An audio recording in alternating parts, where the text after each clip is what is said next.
It's about 2 in the morning, and I just spent the last 3 hours reading the Odyssey. I made it all the way up to book 5, and right away I'm starting to realize just how much I've forgotten since I first read the Odyssey about 6 years ago. Now, I knew obviously that a lot of the story focuses on Telemachus, the son of Odysseus, as he sets out to search for word of his long lost father, but I forgot just how much of this book focuses on Telemachus because I haven't even gotten to Odysseus yet. The book starts off, and we basically get Athena appealing to Zeus to help convince Calypso to let Odysseus go. He's been held captive by this lesser god for nearly a decade now. And then from there, we cut straight to Telemachus. We get this good introduction to the situation at Odysseus' home. It's basically been taken over by all these would-be suitors who all want to marry Telemachus' mom so they can inherit the Ithacan throne and all the wealth and power that entails.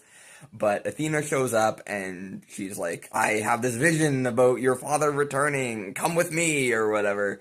And so that's a lot of fun. Now, part of why I forgot about Telemachus' side of the story is because it's chock full of references to other Greek heroes and stuff. But now that I've read the Iliad and I've gotten some background on the characters in the Iliad, all of it is standing out to me in a way that it just didn't before. Telemachus runs into Nestor, he runs into Menelaus, he meets Helen, he hears all about Agamemnon, and the first time that I read the Odyssey, I didn't really know these characters, and while the Odyssey is simple enough that you can get into it blind and still be pretty comfortable, I'm getting so much more out of it now because, for example, with Agamemnon and his tragedy or whatever, I'm realizing it bears this uncanny resemblance to what might happen to Odysseus if he comes home and the suitors marry his wife and turn her against him in the way that what happened with Agamemnon.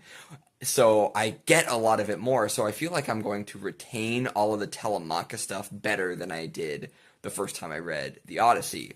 I'm also really interested in the way that it's tapping into these themes of being a proper house guest and the etiquette around that and how important that was to Greek culture and mythos and all this stuff. Like, if someone shows up on your doorstep asking for a favor, it might be a god in disguise, so you best not piss them off or whatever.